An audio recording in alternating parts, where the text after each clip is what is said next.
जी अस्सलाम वालेकुम।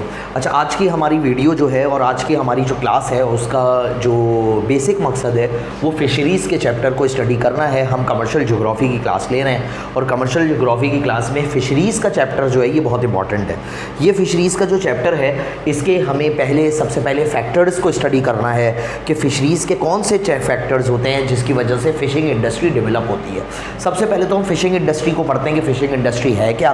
Phishing industry को पढ़ने के बाद फिर हमारा पहला जो मकसद होगा वो ये होगा कि फ़िशिंग इंडस्ट्री को पढ़ने के बाद हम जो यहाँ पर काम करेंगे वो फ़िशिंग इंडस्ट्री के फैक्टर्स को स्टडी करेंगे। फ़िशिंग इंडस्ट्री के फैक्टर्स को स्टडी करने के बाद फिर हमें जो करना है वो ये करना है कि फ़िशिंग इंडस्ट्री के फैक्टर्स को स्टडी करने के बाद फिर हम काइंड्स ऑफ फ़िशेस और मुख्तलिफ़ तरह की जो फ़िशिंग रीजन्स हैं उस पर बात करेंगे कि हमारे दुनिया में फ़िशिंग के रीजन्स क्या हैं और फिर ये चैप्टर एंड हो जाता है। तो ये आज हम फ़िशिंग इंडस्ट्री के हवाले से बात करेंगे। तो ये वीडियो हमारी कमर्शियल ज्योग्राफी के जो स्टूडेंट्स जो कि जो सेकेंड ईयर इंटरमीडिएट में उनके लिए बहुत ज़बरदस्त वीडियो है। तो काइंडली अगर आपको पसंद आए तो इसको लाइक करें, शेयर करें, सब्सक्राइब करें चैनल को। देखिए, सबसे पहले हमारे पास फ़िशिंग की बात आती है कि फ़िशिंग क्या है। देखिए, फ़िशिंग एक ऐसा प्रोफेशन है जो बहुत इंपॉर्टेंट प्रोफेशन समझा जाता है। फ़िशिंग बेसिकली एक प्राइमरी इंडस्ट्री है और ये वो प्राइमरी इंडस्ट्री है कि जो कि एक बड़ी तादाद में आज जो है वो तरह तरह का रॉ मटेरियल सप्लाई करती है। सबसे पहली बात तो ये कि फ़ूड इंडस्ट्री में फ़िशिंग इंडस्ट्री सबसे पहले नंबर 1 पर है। पूरी दुनिया में सबसे ज़्यादा फ़िशेस खाई जाती हैं। पूरी दुनिया में सबसे ज़्यादा फ़िशेस को जो है वो खाया जाता है। पूरी दुनिया में सबसे ज़्यादा फ़िशेस को जो है वो यूज़ किया जाता है। पूरी दुनिया में सबसे ज़्यादा फ़िशेस को जो है वो फ़िशेस से मुख्तलिफ़ तरह की चीज़ें निकलती हैं, ऑयल निकलता है और बहुत सारी दवाइयाँ बनती हैं। कहने का मतलब ये है कि फ़िशिंग जो है वो सिर्फ मील के तौर पर ही नहीं बल्कि मील के अलावा एज ए रॉ मटेरियल के तौर पे भी पाया जाता है। फ़िशिंग से फ़िश से एक बहुत बड़ी तादाद में जो है ऐसे मटेरियल निकलते हैं और सिर्फ फ़िशिंग से ही मटेरियल नहीं निकलते बल्कि समुंदर के अंदर ऐसे मटेरियल पाए जाते हैं जो हमारी जो है वो हमारी इंडस्ट्रीज़ के लिए बहुत इंपॉर्टेंट होता है। देखिए, फ़िशेस की अगर हम बात करें तो फ़िशेस में वो फैक्टर्स हमें स्टडी करना है, वो फैक्टर्स जो कि डेवलपमेंट ऑफ फ़िशिंग इंडस्ट्री के लिए इंपॉर्टेंट है। फ़िशिंग इंडस्ट्री के टॉपिक्स को अगर हम देखें तो फ़िशिंग इंडस्ट्री के फैक्टर्स को अगर हम देखें तो उसमें 2 फैक्टर्स बहुत इंपॉर्टेंट हैं जो हमारे पास यहाँ पर आते हैं। कौन कौन से फैक्टर्स हैं जो हमारे पास यहाँ पर आते हैं? सबसे पहला फैक्टर देखें हमारे पास जो आता है वो ये है कि हमारे पास फ़िज़िकल फैक्टर सबसे इंपॉर्टेंट है। देखिए, किसी भी मुल्क में फ़िशिंग होने के लिए, किसी भी मुल्क में फ़िशिंग इंडस्ट्री को ग्रो होने के लिए फ़िज़िकल फैक्टर बहुत ज़रूरी है। यानी उस मुल्क में साहिल होना चाहिए।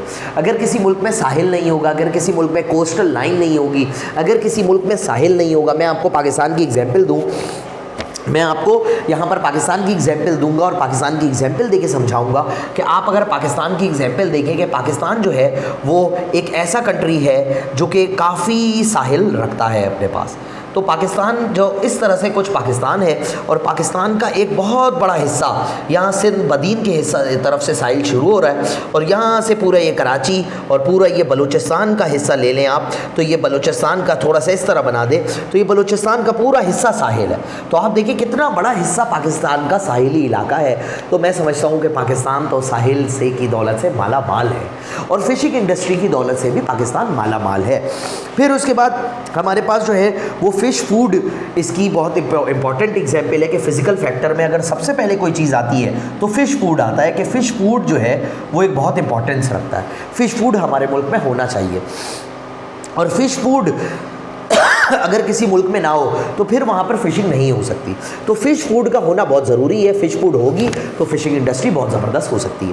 फिर उसके बाद हमारे पास conditions of a coast line, फिर हमारे पास एक ये भी डिपेंड करता है कि हमारे जो साहिल हों, हमारे कोस्ट लाइन कैसे हों। हमारे साहिल और कोस्ट लाइन ऐसे होनी चाहिए कि जहाँ पर एक बड़ी तादाद में फ़िशेस आ सकें, फ़िशरमैन बहुत ही आराम से वहाँ पर फ़िशिंग कर सकें और वहाँ मछलियाँ पकड़ सकें। दूसरी बात यह कि फ़िशेस वहाँ पर आएँ, बच्चे और अंडे दें जिससे मज़ीद बच्चे निकले। कहने का मतलब ये कि फ़िशिंग इंडस्ट्री ग्रो होने वाले सारे के सारा इकोसिस्टम होना चाहिए। यानी ऐसा सिस्टम होना चाहिए कि जिससे फ़िशिंग इंडस्ट्री ग्रो करे। अगर ऐसा सिस्टम नहीं होगा जिससे फ़िशिंग इंडस्ट्री ग्रो ना करे तो फिर उससे डेवलपमेंट डेवलपमेंट नहीं हो सकती। तो फिशिंग इंडस्ट्री को अगर आपको ग्रो करना है तो उसके लिए लाजमी बात है कि आपका कोस्टल लाइन अच्छा होना चाहिए। कोस्टल लाइन अच्छा होने के साथ साथ फिर हमारे पास जो और दूसरे फैक्टर हैं, कोस्टल लाइन अच्छा होने के साथ साथ फिर हमारे और दूसरे जो फिज़िकल फैक्टर आते हैं हमारे पास, वो हमारे पास फिज़िकल फैक्टर ये आते हैं कि ट्रोपोग्राफी ऑफ लैंड, यानी ज़मीन ऐसी बनी हुई हो कि वो फ़िशिंग के लिए मौजू हो, यानी ज़मीन इतनी अच्छी हो कि वो फ़िशिंग के लिए मौजू हो और वहाँ पे फ़िशिंग हो सके। तो यहाँ पे टोपोग्राफी ऑफ लैंड, यानी लैंड की जो टोपोग्राफी होती है, लैंड की जो टोपोग्राफी होती है वो इस तरह की हो कि यहाँ पर जो है वो फ़िशिंग हो सके। फिर उसके बाद हमारे पास नियरनेस टू फॉरेस्ट, यानी फॉरेस्ट भी करीब हो। सबसे बड़ी बात नियरनेस टू फॉरेस्ट, यानी फॉरेस्ट करीब हो। नियरनेस टू फॉरेस्ट का मतलब फॉरेस्ट करीब हो, यानी कि जंगल करीब हो, जंगल दूर ना हो, जंगल करीब हो। जंगल करीब होंगे तो उनसे फ़ायदा ये होगा कि एक बड़ी तादाद में मछलियाँ हमें मिल जाएंगी। तो जंगल करीब होने चाहिए। जंगल करीब होंगे तो एक बहुत बड़ी तादाद में फ़िशेस जो हैं वो वहाँ पर आएंगी, फ़िशेस वहाँ पर अंडे बच्चे देंगी। वहाँ पर जो है वो जंगल करीब होने से वहाँ पर बोट्स और वहाँ पे मुख्तलिफ़ कश्तियाँ वगैरह बनने का जो अमल है वो भी हो सकेगा, कश्तियाँ भी प्रॉपर बन पाएंगी। कुछ इकोनॉमिक फैक्टर्स हैं जिनकी वजह से भी फ़िशिंग तरक्की करती है, उन इकोनॉमिक फैक्टर्स पर भी हम बात कर लेते हैं। वो इकोनॉमिक फैक्टर्स कौन कौन से होते हैं? जैसे चीप लेबर, यानी अगर किसी मुल्क में फ़िशिंग इंडस्ट्री को तरक्की करना है तो उसके लिए एक लाजमी सी बात है कि वहाँ लेबर चीप होना चाहिए। अगर वहाँ लेबर चीप नहीं होगा, अगर वहाँ पर लेबर बहुत महंगा होगा तो फिर वहाँ पर फ़िशिंग नहीं हो सकती। तो इकोनॉमिक फैक्टर्स में हमारे पास 3-4 इंपॉर्टेंट फैक्टर्स हैं, जिसमें सबसे पहला मोस्ट इंपॉर्टेंट चीप लेबर है, यानी चीप लेबर होना चाहिए। जब तक लेबर चीप नहीं होगा उस वक्त तक हम जो है वो तरक्की नहीं कर सकते और हम अपने अच्छे फ़िशिंग को नहीं कर आगे ले जा सकते। इसी तरह एफिशिएंट मार्केटिंग, यानी हमने फ़िशेस पकड़ ली, फ़िशेस पकड़ के हमने उसको पैकिंग कर ली। अब मार्केटिंग की बारी आएगी कि मार्केटिंग अच्छी हो सके। अगर मार्केटिंग अच्छी नहीं होगी किसी भी फ़िशिंग की तो ऑब्वियस बात है कि वो तरक्की नहीं कर पाएगा। तो मार्केटिंग भी बहुत अच्छी होनी चाहिए, यानी कहने का मतलब ये कि मार्केटिंग बहुत ज़बरदस्त होनी चाहिए। जब तक आपकी मार्केटिंग अच्छी नहीं होगी उस वक्त तक आपकी फ़िशेस तरक्की नहीं कर सकती। तो फ़िशेस अच्छी होने के लिए बहुत ज़्यादा ज़रूरी है कि आपकी मार्केटिंग भी हो सके। फिर use of scientific methods, use of scientific methods का मतलब है बेटा कि साइंटिफिक मेथड्स को यूज़ किया जा सके। आज हमारे पाकिस्तान में बहुत ही पुराने तरीक़ों से फ़िशिंग हो रही है, बहुत ही पुराने तरीक़ों से आज हमारे वहाँ काम हो रहा है, फ़िशिंग का काम हो रहा है और बहुत पुराने तरीक़ों से फ़िशों को पकड़ा जा रहा है, फ़िश को पैक किया जा रहा है, फ़िश को मसाला लगाया जा रहा है, फ़िश पर काम किया जा रहा है। जबकि अब पुराने तरीके नहीं होने चाहिए, अब नए तरीके आ गए हैं। तो अब हमारी टेक्नोलॉजी ये कहती है कि अब नए तरीके होने चाहिए और नए तरीके आ गए, तो हमें नए तरीक़ों को यूज़ करके फ़िशिंग को सही करना, फ़िशिंग को करना चाहिए। तो फ़िशिंग करने के लिए हमें साइंटिफिक मेथड्स को यूज़ करना होगा। हम अगर अपनी फ़िशिंग इंडस्ट्री को तरक्की करना चाहते हैं तो हमें साइंटिफिक मेथड्स को यूज़ करना होगा। जब हम साइंटिफिक मेथड्स को इस्तेमाल करेंगे तभी हम अपनी फ़िशिंग को तरक्की दे सकते हैं। तो फ़िशिंग का साइंटिफिक मेथड्स को हमें यूज़ करना होगा, तभी हम अपनी फ़िशिंग को तरक्की दे सकते हैं। फिर उसके बाद हमारे पास अब जो है वो हम रीजन्स पर बात कर लेते हैं और फिर हम काइंड्स ऑफ फ़िशेस पर बात करेंगे कि कौन कौन से रीजन्स हैं और कौन कौन सी फ़िशेस मिलती हैं हमारी दुनिया में। फिर देखें, अब रीजन्स की जब भी बात आती है तो रीजन्स में हमारे पास नॉर्थ ईस्ट एशिया, अच्छा ये आप लिख लें ताकि फिर मैं इसको मिटाऊँ जी। अब हम रीजन्स पर बात कर लेते हैं। अब हम रीजन्स पे बात कर लेते हैं कि रीजन्स कौन कौन से हैं, कौन कौन से ऐसे रीजन्स हैं कि जो कि हमारी फ़िशिंग के लिए बहुत ज़्यादा ज़रूरी है इस दुनिया में। देखिए, हम अगर दुनिया की बात करें और दुनिया में फ़िशिंग की बात करें कि फ़िशिंग जो हमारी इंटरनेशनल वर्ल्ड में होती है उसके रीजन्स जो हैं, फ़िशिंग रीजन्स अगर हम देखें या जिनको कहा जाता है फ़िशिंग ग्राउंड्स, जिनको हम फ़िशिंग ग्राउंड्स कहते हैं, तो फ़िशिंग ग्राउंड्स की अगर हम बात करें तो हमारे पास नॉर्थ ईस्ट एशिया है। नॉर्थ ईस्ट एशिया जी, नॉर्थ ईस्ट एशिया है। नॉर्थ ईस्ट एशिया एक वो इलाका है नॉर्थ ईस्ट एशिया, देखिए नॉर्थ ईस्ट एशिया एक वो इलाका है जो कि हमारी फ़िशिंग के लिए बहुत इम्पॉर्टेंट है और हमारी फ़िशिंग के लिए बहुत लाजमी सा है, बहुत लाजमी है। पॉज करना, बंद ना करना, पॉज करना। यहाँ से होगी ना। अच्छा, अब ये ज़रा देखें, हम फ़िशिंग ग्राउंड्स की बात कर रहे थे कि कौन कौन से फ़िशिंग ग्राउंड्स हैं जो हमारे पास इंपॉर्टेंट है। फ़िशिंग ग्राउंड्स में हमारे पास नॉर्थ ईस्ट एशिया आता है। नॉर्थ ईस्ट एशिया वो सारा का सारा इलाका है कि जहाँ पर जो है वो चाइना और जापान है, यानी चाइना और जापान का एरिया सारा का सारा जो है वो नॉर्थ ईस्ट एशिया बनता है। इसी तरह नॉर्थ वेस्टर्न यूरोप आता है। नॉर्थ वेस्टर्न यूरोप कौन सा कंट्री इलाके हैं? नॉर्थ वेस्टर्न कंट्रीज़ या नॉर्थ वेस्टर्न यूरोप जो है, जिसको नॉर्थ वेस्टर्न यूरोप कहते हैं, नॉर्थ वेस्टर्न यूरोप वो सारे इलाके हैं जैसे यूके से लेकर जो है वो Germany, France, Denmark, UK, Belgium और स्वीडन, नॉर्वे। तो यूके से लेकर नॉर्वे तक के सारे कंट्रीज़ जो हैं वो बेसिकली नॉर्थ वेस्ट यूरोप में आते हैं।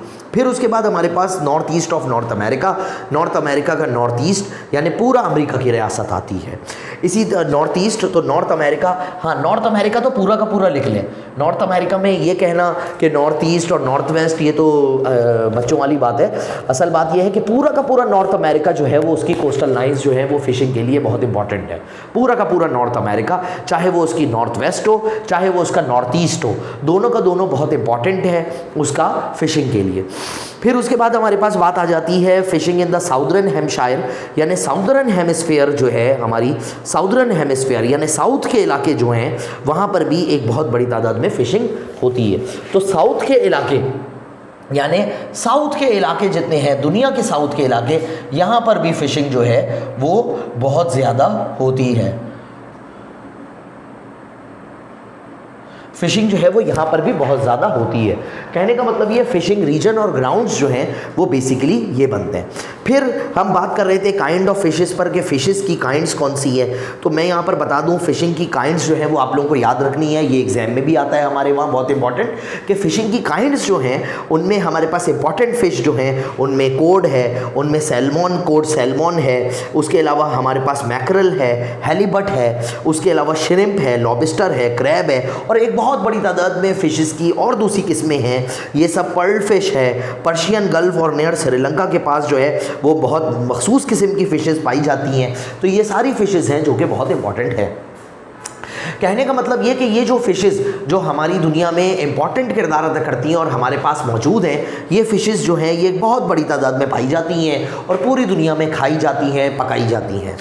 अच्छा, फिर उसके बाद हमारे पास वर्ल्ड ट्रेड इन फ़िश की बात आती है कि वर्ल्ड ट्रेड कहाँ कहाँ होता है। देखिए, हमारी दुनिया में एक बहुत बड़ी तादाद में जिन ममालिक में ये फ़िशेस पकड़ी जाती हैं उन ममालिक में इनको बेचा जाता है, वर्ल्ड ट्रेड की जाती है। बड़ी तादाद में जो है वो फ़ॉरेन रेवेन्यू कमाया जाता है